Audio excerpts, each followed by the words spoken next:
Hello and welcome to our first Time to Create video. Thank you for joining me today. For those of you who don't know me already, my name is Chris and I'm one of the wellbeing practitioners at Pilgrims Hospice. Over the next few weeks, my colleague Kath and I will be demonstrating some simple creative ideas that you can try at home.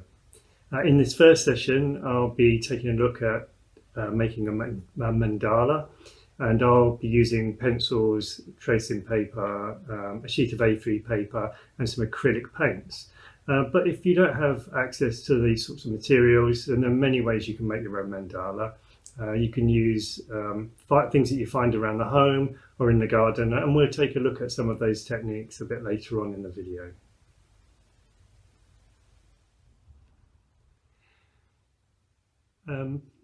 Mandalas have a deep significance in Hinduism and Buddhism, where they represent the universe. And the act of making a mandala is used for focusing attention and meditation, and also for healing. The word mandala itself is a Sanskrit word that means circle. Today there are many mindfulness colouring books which draw, in some senses, on that tradition. As an example, where you get really complex patterns, we can become really absorbed by colouring them in. Some are quite fanciful and some are very geometric.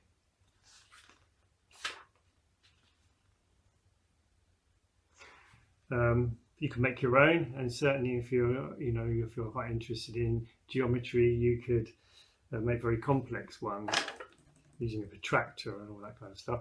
I made a very simple one today, just briefly as an example, using a couple of plates for the circles, and a lid of a jar for the centre, and coloured it in with felt tip pens. The design itself, I drew round a drill bit for these central bits. I used a pair of scissors for the bits on the outside, just drew round the scissors, and used a pound coin and a 20p piece for the centre. Very quick, very effective, and actually very enjoyable. You can make your mandala out of just about anything. As I said, traditional ones, they're quite often made of sand, but you could make them out of flowers, stones, shells. You could make them out of CDs or books. You could collage them by taking images out of magazines or cutting shapes out of magazines. You could draw round objects. You could stick things to card or paper. And there's a fantastic app called Mirror Lab, which you can download to your phone, where we can change some photographs on your phone into mandala-like images. And I'll show some of those, as I said, at the end of the video. So the mandala I'm going to be working on today has been inspired by some images I saw on a Google search of macaws, macaw parrots. A friend of mine keeps macaws, and they're beautiful birds. So I was inspired to do a mandala based on this beautiful creature. This is a scarlet, and you can't really see that because it's a black and white image. And what I'm going to do is just repeat the bird in a circular pattern about 6 times within a circle, and maybe put some foliage in behind. It depends how complex that is and whether it's a bit too busy. I'm going to do that by tracing the image and then transferring that onto the paper. So I'll get a start on that, and you can get an idea of what I'm going to do. So I've secured the picture with some masking tape, and I'm going to do the same with the tracing paper, just to stop it moving. Now you could use any tape you've got to hand. I'm just going to start tracing the image.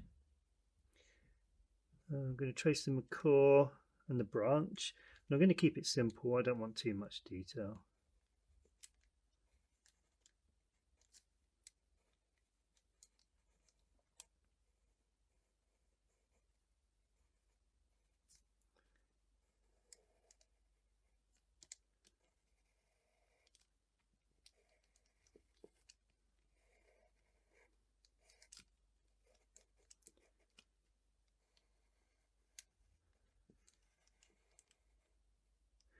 Of course, you don't have to use this technique. You could use graphite or carbon paper if you have them.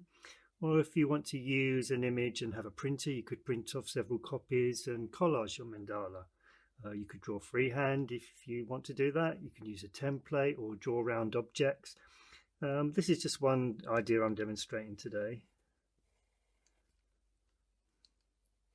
There's no limit really to the objects and techniques that you use to create the mandala. And we'll have a look at that later on in the video. I'm going to choose a central point for the branch in which to rotate this image. So I'm just going to choose there. So I'll just put a dot there. And you'll see why a bit later on.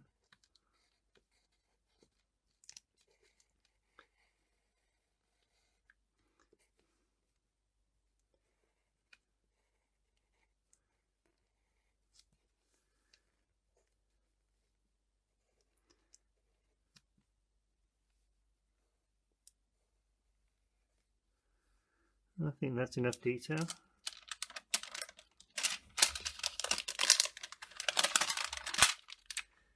Oh. There we go, so there's a kind of simple drawing of the macaw. I'm going to do a second tracing of the macaw and then I'm going to mirror them. So I'll do that and then I'll show you what I'm going to do with those images. So I have the two tracings of the macaw, and what I'm going to do is flip one over so it faces the other direction, and I'm going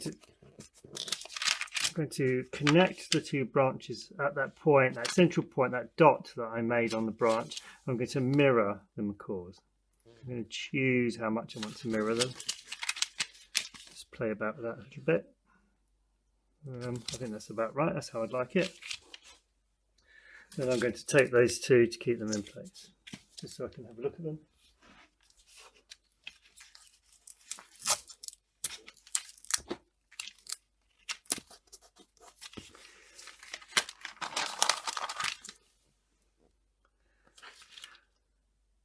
Now to transfer this image onto the mandala, I'm going to have to turn it over. This is quite a laborious process actually. And I'm just going to rub some pencil, get some graphite onto the tracing paper, everywhere where I've drawn a line.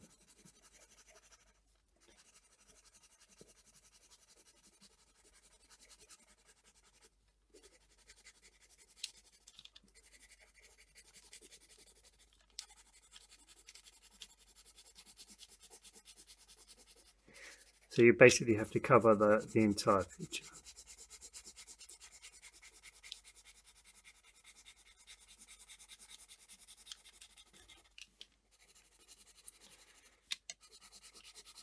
Hopefully you get the idea then, and then I'll show you, give you a demonstration of how to transfer the image. I'll just grab some paper.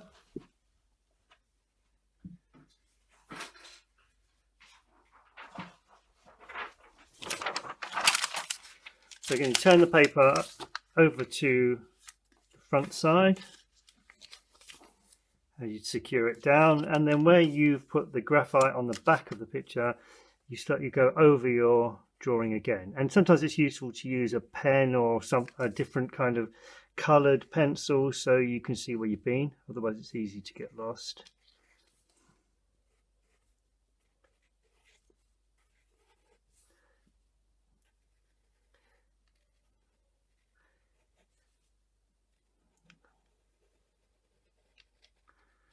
I'm going to leave it there just so you can get the idea, and then you can see the macaw has started to transfer onto this paper, and I can always go over to give it more detail and make it clearer for me when I come to paint it.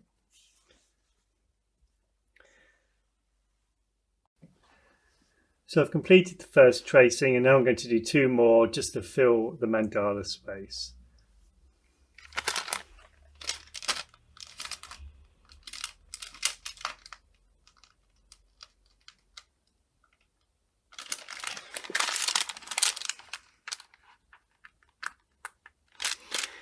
And so I'm going to rotate it again from that central point. So possibly about there. Take it down. And then I'm going to trace this, and I'll come back to it and show you where I've got to. So I'm just applying some water to the background of the cores, and that's where I'm going to put in some light washes of acrylic paint before I start to paint the main birds.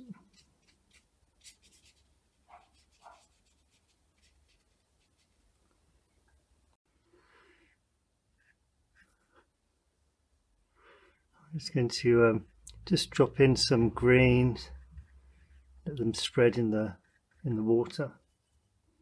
A bit like watercolour really. I didn't have any watercolours, so I thought I'd use this technique instead.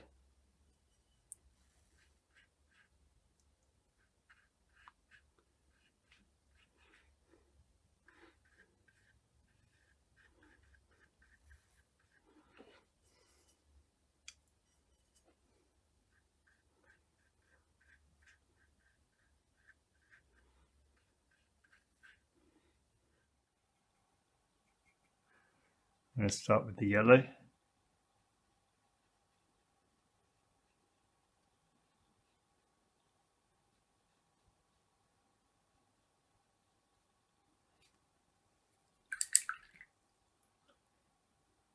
Some little dabs of green in there.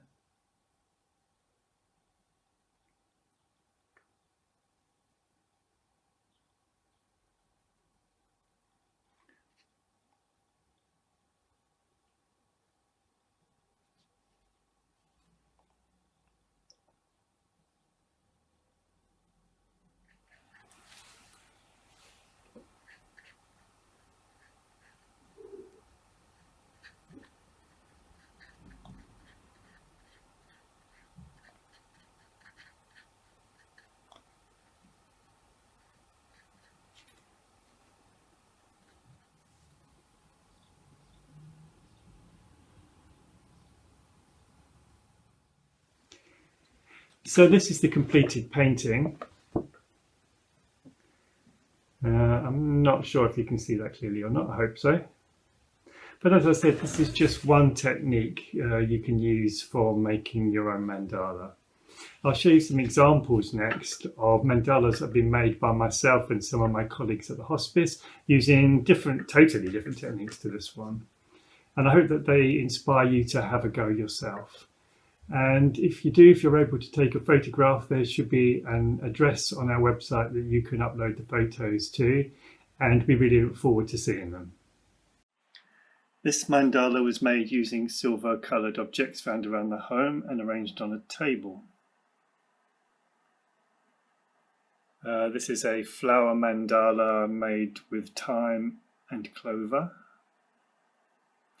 And this mandala was made out of pampas and shells and paper flowers.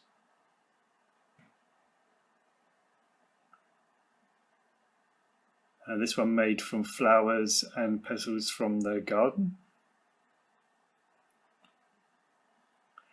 And this one was made just using paint and a piece of wood to make little dots on a piece of black card. These last ones were made using the Mirror Lab app. So you take a photograph from your phone and it transforms them into mandala shapes.